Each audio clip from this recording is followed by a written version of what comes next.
நல்லார் சித்த மருத்துவமனை, கிருஷ்ணகிரி, சென்னை. 255 அன்னை திருமண சீர்வரிசை பொருட்கள் 1,29,000 மட்டுமே. தமிழகம் முழுவதும் இலவச டோர் டெலிவரியும் உண்டு. உங்கள் Annai stores and furniture, Guduvanchery, Kallakurichi மற்றும் திருவண்ணாமலை. அறத்தின் வழி நின்று வழிபடுத்த இனத்திற்கான ஒரு ஊடகம் வள்ளுவம். சப்ஸ்கிரைப் செய்து உறுதுணையாகுங்கள். பொருளாதாரம் கொடுத்து பெருந்துணையாகுங்கள். வள்ளுவம் நேயர்களுக்கு வணக்கம். அரசியல் பேசு நிகழ்ச்சிக்கு உங்களை வரவேற்பதில் மகிழ்ச்சி என்று நம்முடன் இணைந்திருக்கிறார் டெல்லியிலிருந்து ராஜகோபாலன் அவர்கள். சார் வணக்கம். சார் வணக்கம். ரொம்ப செழிப்பா இருக்கீங்க, ரொம்ப ஹாப்பியா இருக்கீங்க. ஏங்க சார், தேர்தல் முடிஞ்சிருச்சு, நல்ல வாக்குப்பதிவு வந்திருக்கு, ஹெவி போலிங் நடந்திருக்கு. அது மட்டும் இல்லாமல் தேர்தல் முடிஞ்ச கையோடு முதல்வரும் துணை முதல்வரும் சுற்றுப்பயணம் போயிருக்காங்க. எப்படி எடுத்துக்கலாம், எப்படி பார்க்குறீங்க? ரொம்ப கலப்பாயிட்டாங்களே, எதனால போறாங்க? தோத்து விடுவான்ட்டா சார்? இல்லை சார், தேர்தலில் நிறைய வேலை செஞ்சு வெயில் தாக்கம் அதிகமாக இருக்குது தமிழ்நாட்டில். நீங்க செய்யல, நான் செய்யல. எனக்கு 76 வயசு ஆச்சு, நான் செய்யலையா? நானும் ஊருக்கு போகலாம்ல. ஆக மொத்தம் தோல்வியின் பயம். திராவிட முன்னேற்ற கழகத்தை பொதுமக்கள் தூக்கி அடித்து விட்டார்கள் என்று எடுத்துக்கொள்ளலாம். 86% ஓட்டு என்பது சாதாரணமானது அல்ல. ஓகே. மு.க. ஸ்டாலினோ அல்லது அவருடைய தகப்பனார் ஐயா கருணாநிதியோ அல்லது அவருடைய தகப்பனார் முத்துவேல் அவர்களோ யாருமே பார்த்திருக்க முடியாத அளவிற்கு, ஏன் இன்ப நிதி கூட பார்த்திருக்க முடியாது, உதயநிதி கூட பார்த்திருக்க முடியாது, பண்பு நிதி கூட பார்த்திருக்க முடியாது, கண்பு நிதி கூட பார்த்திருக்க முடியாது, அந்த நிதி கூட பார்த்திருக்க முடியாது, இந்த நிதி கூட பார்த்திருக்க முடியாது, தயாநிதி கூட பார்த்திருக்க முடியாது. எல்லாம் நிதி எல்லாம் போச்சு. இனிமேல் நிதி அவுட்டு கொடுத்துட்டாங்க ஜனங்க. அந்த மாதிரி ஒரு ஷார்ட்டை அடி கொடுத்திருக்கிறார்கள் ஜனங்க. எவ்வளவு கோபமா இருந்தா அப்படி பண்ணிருப்பாங்க பாருங்க. எது ஒன்னா வரட்டு, ரிசல்ட் பண்ணா வரட்டும். ஒரு வாரத்துக்கு எல்லாரும் வாய் அடைச்சிட்டாங்கல்ல.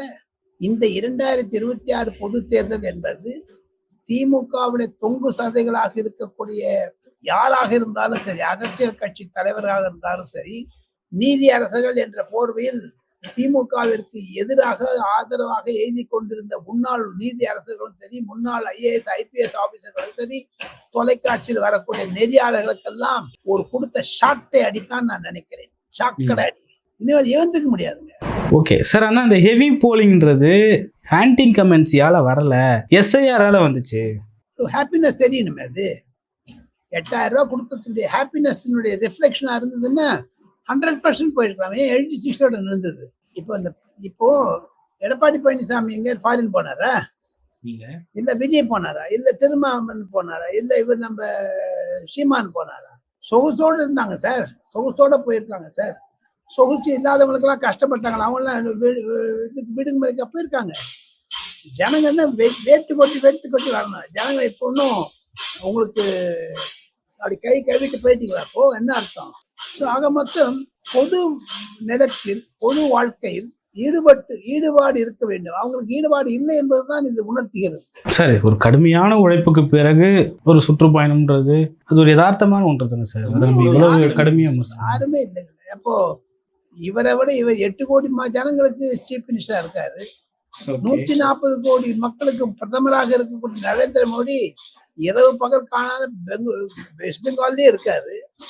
உலக பிரச்சனைகளை சமாளிக்கிறாரு. மு.க. ஸ்டாலின், முத்துவேல் கருணாநிதி ஸ்டாலின், இந்த மாதிரி 30 முத்துவேல் கருணாநிதி ஸ்டாலினை பார்த்திருக்காரு. நம்ம இவர் பிரைம் மினிஸ்டர், அவர் என்ன ஃபாரின் பண்ணாரா? அவருக்கு கிடைக்காத தோல்வியா இல்ல வெற்றியா தெரிய. அவரை விட ஸ்டாலினை விட அரசியலை பார்த்தவர், உலகத்தில் பிரிந்தவர், ஊழல் செய்யாது இருந்தவர். அப்படி பார்க்க போனீங்கன்னா இப்போ இன்ஃபேக்ட் விஜயும் சரி, விஜய் மாதிரி இருக்கக்கூடிய அடுத்த சீமானும் சரி, ஈவன் ADMKயும் சரி, அதெல்லாம் ஒண்ணு பார்த்தீங்கன்னா இது நூத்தன அரசியல். அதுதான் திராவிட மாடலாங்க. சமூக நீதினு சொல்றாங்க. அது சமூக நீதியா சார்? Just tell me. சமூக நீதினா நீங்கெல்லாம் ஃபாரின் போனா உங்க காலெல்லாம் வீட்டில் இருக்கணுமா? அப்போ குடும்பத்தோட எதுக்கு போறீங்க? போறதுலாம் போயிட்டு வந்து 2ஆம் தெரியாது போயிட்டு வந்தே சரி. இப்ப ராகுல் காந்தி அவருக்கு தேர்தலுக்கு பண்ணாருன்னு அவர். ஆக மொத்தம் ராகுல் காந்தி பாணியில் போகக்கூடிய திராவிட முன்னேற்ற கழகம் 2026 பொது தேர்தலில் மாபெரும் தோல்வியை சந்திக்க இருக்கிறதாகத்தான் என்னுடைய கருத்து கணிப்பு தெரிகிறது. ஓகே சார், இந்த ஹெவி போலிங்கிறது எதனால நடந்திருக்கும் அப்படின்றது ஒரு கேள்வியா இன்னைக்கு வரைக்கும் இருக்கு. பலரும் பல வேலையில பதில் சொன்னாலும் ஆன்டி இன்கம்பன்சி தான் இது காரணம்ன்றது பலரோட கருத்தா இருக்கு. ஆன்டி இன்கம்பன்சி தான் காரணமா சார்? என்னுடைய கருத்து போதைப் பொருள், கள்ளச்சாராயம், பொதுமக்களிடையே இந்த பாலியல் ஒரு துன்பங்கள், தெருக்கு தெரு ஒரு பிணம், தெருக்கு தெரு ஒரு விதவை, தெருக்கு தெரு சின்ன பொண்ணுங்க 3 வயசு பொண்ணுங்களை கற்பழிக்கிறது. எங்க தண்ணி அடிச்சுட்டு நீங்க என்ன பண்ணலாம்? சத்தம் கொடுத்துங்களா? நான் பிறந்த தமிழகத்தில் என்னுடன் படித்த மிக மிக நெருக்கமான ஒரு மாணவன், இப்பொழுது அவனும் 75 வயசு ஆச்சு. அவனுடைய மகன், அவனுடைய மருமகள் இருவருமே டாக்டருக்கு படிச்சிருக்காங்க. காலையில ஊசி போட்டுக்க, ஊசி. அது நான் படித்த தமிழகமா? அது அடிக்கடி சீமான் சொல்றாரு, தமிழ் தாய் வாழ்த்துக்கெல்லாம் சொன்னாரு. வாவு சிதம்பரனார், கப்பலோட்டி தமிழன், அவங்களாம் ஊசி போட்டாங்களா? ஆக மொத்தம் இதை வச்சு பாத்தீங்கன்னா ஒரு பெரிய இறப்பை நோக்கித்தான் தமிழகம் செல்லுகிறது. சார், ஆனாலும் திமுகவுக்கு தான் வாக்குகள் அதிகமாக வரும், திமுக தான் வெற்றி பெற போகுதுன்னு சொல்லிட்டு தேர்தலுக்கு பிந்தைய கருத்து கணிப்பும் சொல்லுது. அது ஒரு ஒரு ஹிந்தியில பழமொழி சொல்லுவாங்க, மூங்க இருந்தாலும் ஹசீன் சொப்பனேன்னு. அவர் படுத்துட்டே இருப்பாலும் ஒரு கனவு வருமா, சிரிக்கிற கனவு. அதான் இது பகற்கனவு தான் பார்க்கிறது திராவிட முன்னேற்ற கழகம். கண்டிப்பாக என்னை பொறுத்த மட்டும் நீங்க ஒவ்வொருத்தரும் கருத்து கேட்கறீங்க, யாரும் இல்லைங்க. என்னுடைய கருத்துக்கு அவங்க மரியாதை தராங்க, அவங்க கருத்துக்கு நான் மரியாதை தரேன். திமுக ஜெயிப்பது கடினங்க. நீங்க இப்படி கேளுங்க, இப்படி சுத்தி கேளுங்க, எல்லாத்தையும் கேட்டீங்கன்னா கூட ஃபைனலா வரது நெகட்டிவ் பாயிண்ட் ஃபார் டிஎம்கே தான் என் மனசுல படுது. இல்ல, எந்த வகையில சார், எந்த வகையில திமுகவோட தோல்வி இருக்கு? நான் தான் சொன்னேன், வாக்குறுதிகள் கொடுத்தது. ஸ்டாலின் அடாப்ட் பண்ணது நெகட்டிவ் பாலிடிக்ஸ் பண்ணாரு. அது யாருக்குமே பிடிக்கலைங்க. நீ விஜயை திட்டாமல் இருந்துட்டு மோடியை திட்டிட்டு டெல்லி டெல்லியில எங்க இவர் வந்தாரு?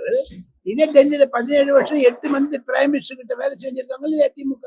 ஊழல் இவங்களை கூட ஊழல் பண்ணிருக்காங்க. 1 லட்சம் கோடி ஊழல் அடிச்சிருக்காங்க. எங்க தமிழ்நாட்டுக்கு 14 லட்சம் கோடி கொடுத்தேன்னு பிரைம் மினிஸ்டர் சொல்றாரு பப்ளிக்கா. போய் சொன்னான்னு நீ கேஸ் போடுங்க அவர் மேல. இல்லையா? கணக்கு தராது.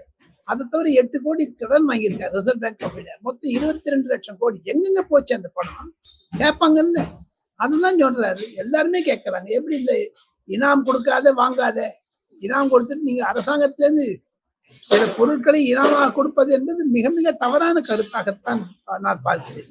ஒரு 8000 ரூபாய் கூப்பன் கொடுத்ததுனால பொதுமக்களிடையே எழுச்சி நினைச்சிருந்தாங்கன்னா யானையே தன் தள்ள மண்ணு மாட்டிக்கிற மாதிரி போயிடும். சார், இன்னைக்கு அந்த சுற்றுப்பயணம் போறப்ப கூட முதல்வர்கிட்ட கேட்குறாங்க, சார் தேர்தல் எப்படி இருந்தது சார், களம் எப்படி இருந்தது சார்ன்றப்ப இப்படி காட்டிட்டு போறாரு சார். கான்ஃபிடென்ட்டா இருக்காரு சார் முதல்வர். வாயில வச்சுக்கிறாங்களே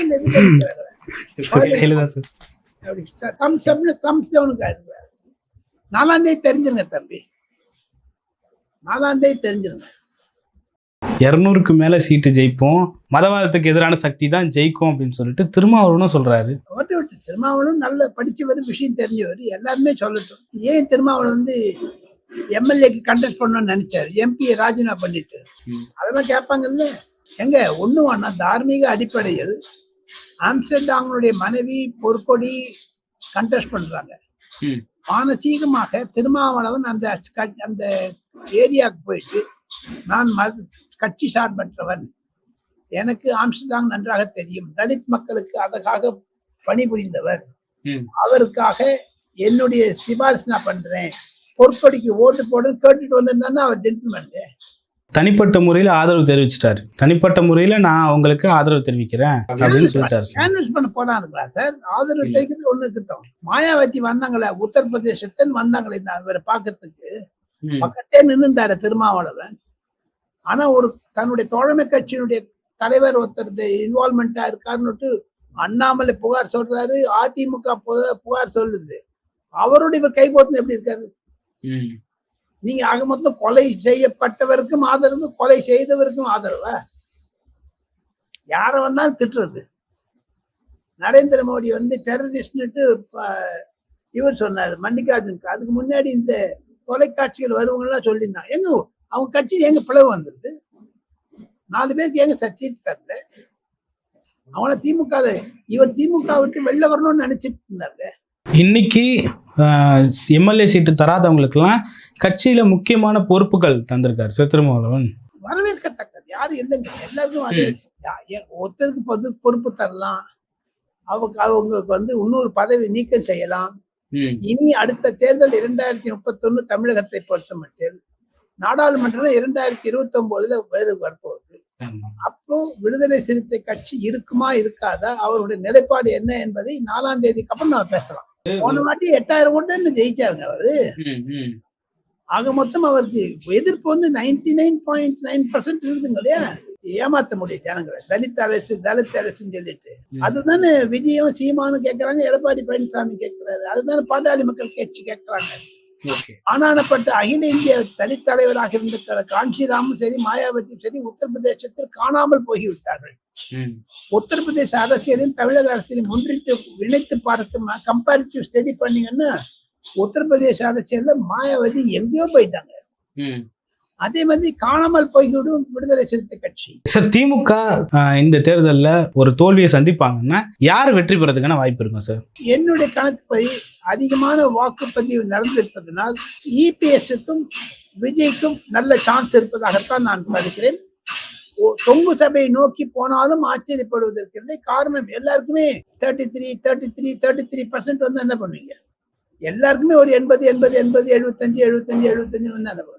யாருமே 3 டிஜிட் வராது தம்பி. இல்ல, விஜய்க்கு வந்து 80 அந்த மாதிரியான சீட்ஸ் வந்து நம்ம எதிர்பார்க்கலாமா சார்? 80 வந்து எதுக்கு சொல்ல வரேன்னா, அவருக்கு வந்து 30-40 வந்து மீதி ஸ்டேட்ல யார் எடுப்பாங்க, திமுக வராது. அப்ப நாம் தமிழர் கட்சிக்கு ஒரு 5-6 போச்சுன்னு வச்சுங்க, எதிர்ப்பு நிறைய வரும். ஆளுங்கட்சியாக இருந்த திராவிட முன்னேற்ற கழகத்தினுடைய தோழமை கட்சிகள்லாம் சைபர் ஆயிடும். பட் இது ரொம்ப என்னதான் பெரிய அனலிஸ்டா இருந்தா கூட சொல்றது கஷ்டங்க. இந்த தேர்தல் ரொம்ப சிக்கலா இருக்குன்னு சொல்லிட்டு எடுத்துக்கலாமா சார்? இந்த தேர்தல் ரொம்ப கணிக்கிறதுக்கு ரொம்ப சிக்கலா இருக்குன்னு எடுத்துக்கலாமா? சிக்கலா இருப்பது பொதுமக்களுடைய திமுகவிற்கு எதிராக இருக்கக்கூடிய நிலைமை திமுகவை வரவழைத்துக் கொண்டது. அந்த சிக்கலில் திமுகவை மாட்டிக்கொண்டது. அந்த அந்த மீன் வலையில் திமுகவும் ஒரு மாட்டிக்கொண்டதுதான் திமுகவிற்கு சிக்கலாக நான் பார்க்கிறேன். அதற்கு நாங்க ஒண்ணும் இல்லைங்க, நம்ம வந்து ஒரு 10-20 வள்ளுவம் நான் பண்ணியிருப்பேங்க. எனக்கு வரக்கூடிய ஃபீட்பேக்கு உங்களுடைய நேயர்கள் மூலமாக, பொதுமக்கள் மூலமாக, உங்களுடைய வர காமெண்ட் செக்ஷன்ல வச்சு பாத்தீங்கன்னா திமுகவில் எதிராக வீசியது என்பது யதார்த்தம். ஆனா அதை டைலூட் பண்ண விஜய் இருந்திருக்காரு. எடப்பாடி பழனிசாமியால அதை டைலூட் பண்ண முடியல. ஓரணியில டைலூட் ஆகல. அது உண்மையா இருக்கலாம். பட் என்ன பொறுத்த மட்டும் எடப்பாடி பழனிசாமி 200 தொகுதி போயிருக்காரு. விஜய் என்ன பண்ணாரு? எங்க விஜய்க்கு முதல்ல அரசாங்கத்தின் மூலமாக போலீஸ் பாதுகாப்பு கொடுக்காம 41 உயிர்கள் பலியானது. அங்கதான் ஓட்டு அதிகம் சார். அங்க 90% ஓட்டு அதிகமா இருக்குது.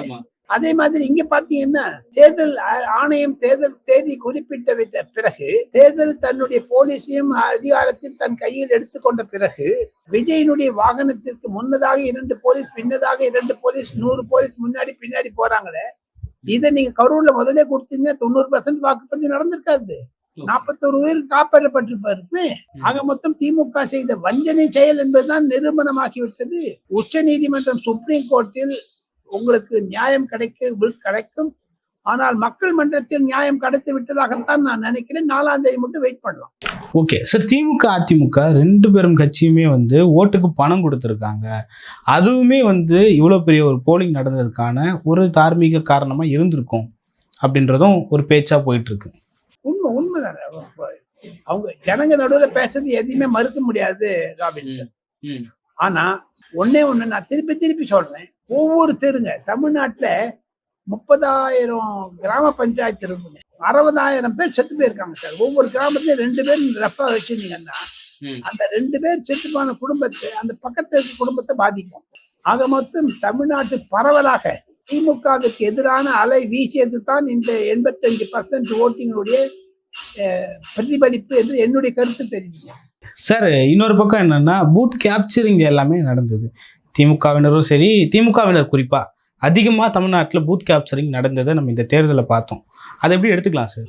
எப்படி பாக்குறாங்க அது எல்லாம்? இந்த வாட்டி எங்க பூத் கேப்சரிங் நடந்தது, ஒரு ரீபோலிங்க நடக்கலைங்களா தம்பி? சேகர் பாபுவுக்கும் தாவேகாவினருக்கும் அங்க ஒரு தள்ளுமுள்ளு மோதல் நடந்ததை பார்த்தோம். அது வந்து ஓட்டிங் ரீபோல் நடக்கலையே. ரீபோலிங் நடக்கல, ஆனா அதுக்கான முயற்சி, அது திமுக தோல்வி காரணம் என்பதற்கு அனதர் எக்ஸாம்பிள். சேகர் பாபு போன்றவர்கள் எப்படி அண்ணாமலை சேகர் பாபு ரவுடி என்று சொல்லி அந்த வார்த்தையை நான் யூஸ் பண்ண மாட்டேன். அவர் சொல்லிட்டு போறாரு, நான் சேகர் பாபு நல்லவர் தான், என்னை பொறுத்த மட்டும் ரவுடியா இருக்கலாம். அது அண்ணாமலையுடைய பார்வையில் இருக்கலாம், என்னுடைய பார்வையில் அவர் ரவுடி இல்லை. ஆக மொத்தம் சேகர் பாபு போன்றவர்கள் எல்லாம் ஒரு துணிச்சலுடன் அப்படி பேசுவது என்பது அவருடைய தோல்வியைத்தான் காண்பிக்கிறது. 10 மு.க. ஸ்டாலின் வந்து தோத்து போறாங்க. பார்த்துட்டு எழுதி வச்சுங்க. 10 பேர் தோத்து போறாங்களா சார்? 10 பேர் அவுட். எத்தனையோ எம்எல்ஏ போயிடும். பழைய எம்எல்ஏ போயிடும். அந்த காத்து அடிச்சுக்குது பாருங்க, சுனாமி காத்து. அது காத்து இல்லைங்க, அம்மியும் காத்து பறக்குது. ஆடி காத்து அம்மியே பறந்துருச்சு. காரணம் என்ன என்று கேட்டால், திமுக மீது எங்க டெல்லி டெல்லி டெல்லி நரேந்திர மோடி நரேந்திர மோடி நரேந்திர மோடி, எடப்பாடி பழனிசாமி எடப்பாடி பழனிசாமி, அமித்ஷா அமித்ஷா, என்னங்க அவங்கள பத்தி திட்டிருக்கீங்க. அந்த அரசியல் வந்து திமுகவுக்கு காலகாலமா கை கொடுத்துருக்கு சார். ஸ்ட்ராட்டஜிக்கலா பாக்குறப்போ அந்த அரசியல் கை கொடுத்துருக்கு சார். அந்த அரசியல் வெற்றிக்கான ஒரு விதையா இருந்திருக்கு சார். தவறான கருத்து கணிப்பு. அந்த அரசியல் தான் எதிர்த்து போயிருக்கு. நீங்க விஜய் அமைக்க விஜய் எழுந்தாரா இல்லைங்களா? நரேந்திர மோடிக்கு பண்ணாங்க. அதை பாருங்க, எங்க ஒண்ணுமே இவ்வளவு தூரம் பேசுறீங்களா சார்? ராகுல் காந்திக்கு ஏன் சார் வரவே இல்லை? அவரு அதை பத்தி ஏன் சார் ஒருத்தி கூட பேச மாட்டேங்கிறாங்க? ஒரு 2-3 இடத்துல முதல்வரை பத்தி நல்லா பெருமையா பேசினாரு. சரி, அப்போ நரேந்திர மோடி ஏன் எடப்பாடி பழனிசாமி 3 தடவை வந்திருக்காரு, அவர் பெருமையா பேசாத இகழ்ந்து பேசினாரா? எடப்பாடி பழனிசாமி கூட்டணிக்காரங்க எல்லாரும் உட்கார்ந்தாங்க. ஒரு கூட்டணி ஒன்னா உட்கார்ந்தாங்கன்னு சொல்லுங்க பாப்போம். திருமாவளவனும் மு.க. ஸ்டாலினும் காங்கிரஸ் செல்வ பெருந்தகையும் மதிமுக தலைவர் வைகோவும் சிபிஎம் சிபிஐ காரங்களா அட்லீஸ்ட் ஒரு அக்கேஷன்ல ஒன்னா இருந்திருக்காங்க. காமிக்க பார்ப்போம் ஒரு போட்டோவை. சிக்கல் அதுதான் பொதுமக்கள் புரிந்து கொண்டு ஊர்ஜிதம் செய்திருக்கிறார்கள் சார். அந்த சிக்கலுக்குள்ளேயே நான் வரேன் சார். அந்த கூட்டணி கட்சிகள் வந்து இந்த முறை எத்தனை பேர் சார் வெற்றி பெறதுக்கான வாய்ப்பு இருக்கு? ஏன்னா கூட்டணிக்குள்ள பல சிக்கல்கள் இருக்கு. முதல் முறையா கம்யூனிஸ்ட் கட்சிகளே வந்து காசு கொடுத்து ஓட்டை வாங்கியிருக்காங்கன்றது அறப்போர் இயக்கம் ஜெயராமன் போன்றவர்கள்லாம் அதை எக்ஸ்போஸ் பண்ணியிருக்காங்க. முதல் முறையா அந்த மாதிரியான ஒரு நெருக்கடி கம்யூனிஸ்ட் கட்சிகளுக்கே வந்திருக்கா சார்? அறப்போர் இயக்கத்துல ஜெயராமனுக்கு ஒரே ஒரு வேண்டுகோள். 15 கோடி ரூபாய் ஆன்லைன்ல வாங்கியிருக்குது திமுகவிடமிருந்து கம்யூனிஸ்ட் கட்சி. ஓகே, இந்த முறை என்ன வாங்கியிருக்காங்க கேட்க சொல்லுங்க. இந்த முறை ஆஃப்லைன் வாங்கியிருக்காங்களா ஆன்லைன் வாங்கியிருக்காங்களா? கம்யூனிஸ்ட் கட்சி விட்டுருங்க, விடுதலை சிறுத்தை கட்சி விட்டுருங்க, எம்டிஎம்கே விட்டுருங்க, காங்கிரஸை விட்டுருங்க. திமுக தனிப்பட்ட முறையில் என்னை பொறுத்த மட்டும் ஜெயிப்பது என்றால் திமுக தனியாக 176 இடங்களில் போட்டியிருக்கிறார்கள். 35 சீட்ல ஜெயிச்சா அடிக்குங்க. வெறும் 35 135ங்களா சார்? 235 சொல்லுங்க.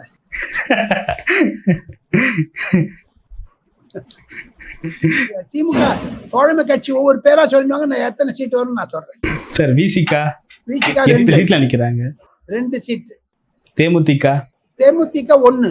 பிரேமலதாவா இல்ல பிரபாகரனுங்களா சார்? பிரேமலதா ஜெயிச்சுறாங்க. கம்யூனிஸ்ட் கட்சி 0. அதை தவிர காங்கிரஸ் 3. இந்த அடி அங்கேயும் விழுமில்ல, வெறும் திமுகக்கு விழாது. ஓகே, ஒரு அடி வந்து முழுக்க இங்கெல்லாம் வீங்கிக்குது. இங்க அடிச்சுங்க வச்சு இங்கெல்லாம் வீங்கிக்கும். ஷார்ட் அடி கொடுத்தாங்க ஜனங்க, மூஞ்சி முழுக்க வீங்கிடுச்சு. இங்க அடிச்சா உங்களுக்கு இங்க எஃபெக்ட் இருக்கான்னு கண்டாங்க, காது அடைஞ்சிரும். திமுக காது மாதிரி இருக்குது காங்கிரஸ் தேமுதிகவும் தான். காங்கிரஸ் வயிற்றின் போயிடுச்சு. ஓகே சார், இந்த நிலையை வந்து தொடர்ந்தா ஒருவேளை விஜய்க்கு ஒரு 15-20% வாக்குகள் வந்தா அந்த காங்கிரஸ் இந்த கூட்டணி கட்சிகள் எல்லாம் விஜய் பக்கம் போயிடுவாங்க தேர்தலுக்கு பின்னாடி அப்படின்னு சொல்லிட்டு சொல்றாங்க சார். தேர்தலுக்கு பின்னாடி என்னை பொறுத்த மட்டும் கூட்டணி ஆட்சி அமைந்தால் விஜயினுடைய ஆட்கள் எல்லாம் திமுக பக்கம் போக மாட்டாங்க நிச்சயம். காரணம் இத்தனை நாள் திட்டி இருக்காரு திமுகவை. அதிமுக பக்கம் போதுன்னா ஒரு காமன் மினிமம் ப்ரோக்ராம் போட்டுட்டு போவாங்க. அதுல பாஜக வெளில இருப்பாங்க.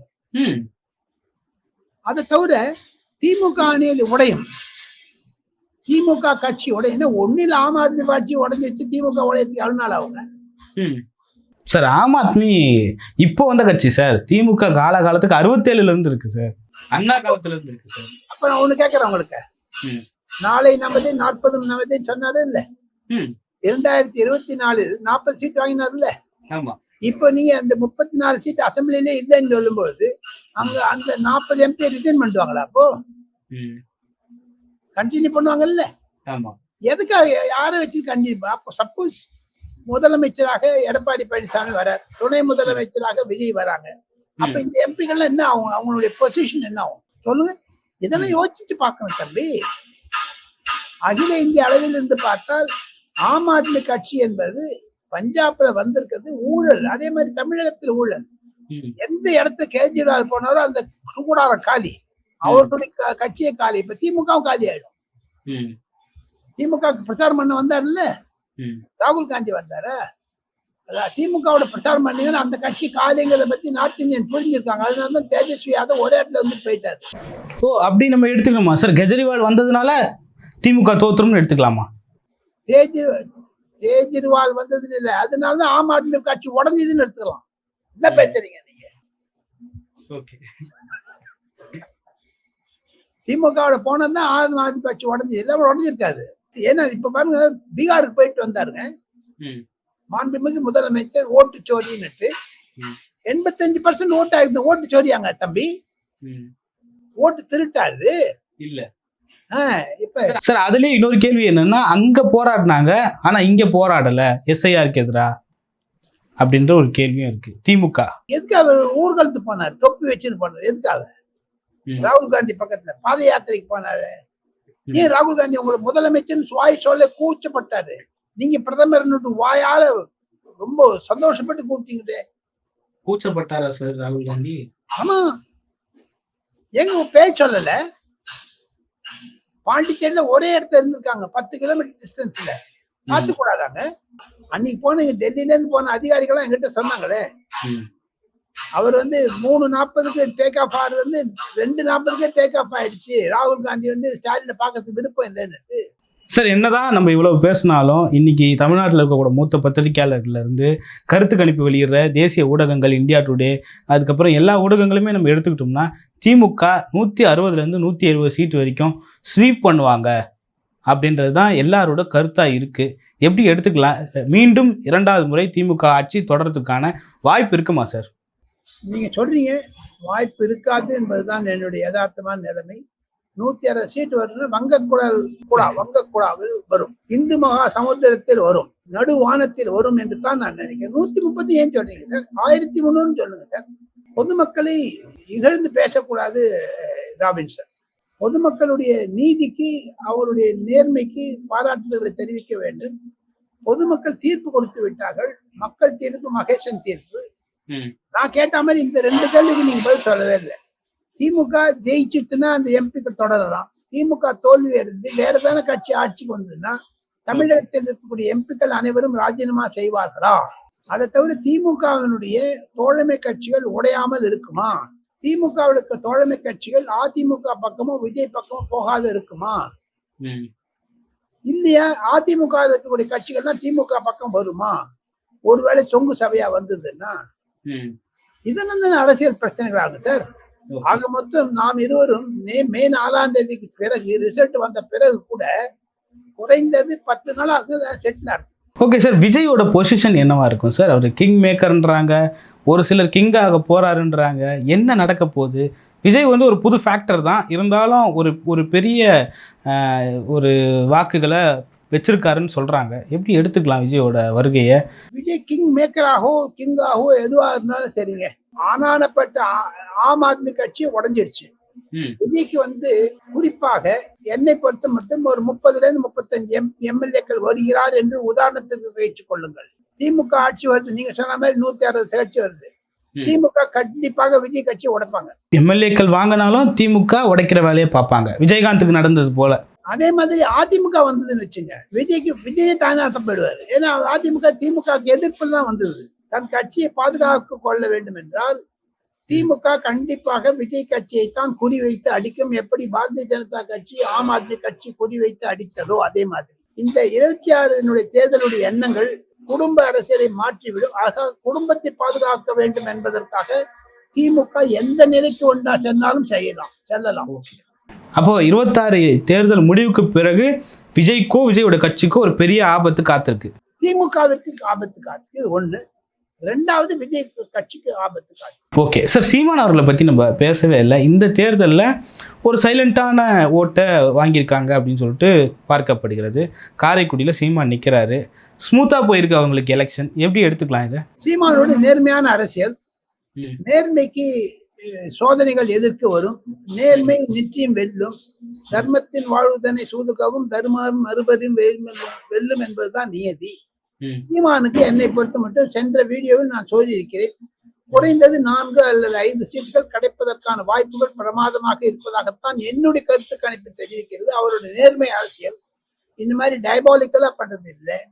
அதை தவிர நான் சென்ற வீடியோவில் சொன்ன மாதிரி சிறுபான்மையரை வைத்துக் கொண்டே அரசியல் செய்யக்கூடிய திராவிட முன்னேற்ற கழகத்திற்கு எதிர்த்து குரல் கொடுத்தவர் சீமான். அவர் பெரும்பான்மை என்று பூதமாக கிளப்பி விட்டு இருக்கக்கூடிய சிறுபான்மையாக இருக்கக்கூடிய பிராமணருக்கு சீட் கொடுத்ததில் பிராமணர்களுடைய ஆசீர்வாதம் சீமான் இருக்கிறது.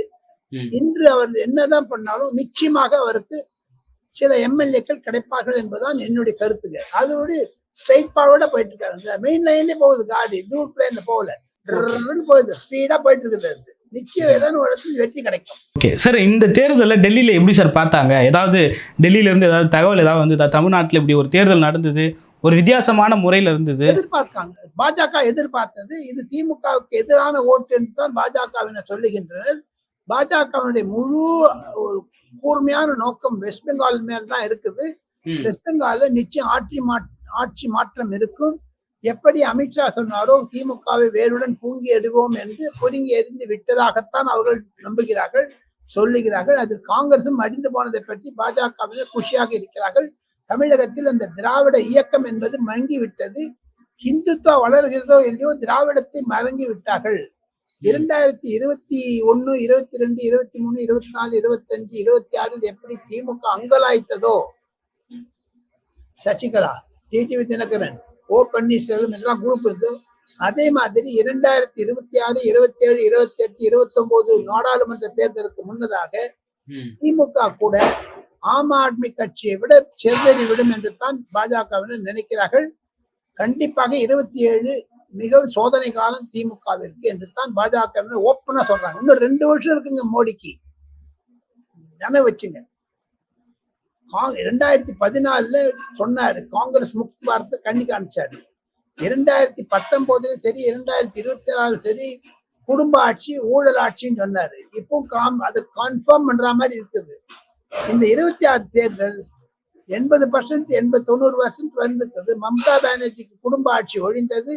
85 வாங்கின தமிழ்நாடு வாக்காளர்களுக்கு திமுக ஆட்சியை ஒழிக்கிறதுக்கு தான் ஓட்டு போட்டிருக்காங்க என்று அமித்ஷாவுடைய திடமான எண்ணம். ஓகே சார், பல்வேறு கருத்துக்களை பகிர்ந்து கொண்டீங்க. மற்றும் ஒரு கால். நன்றி சார்.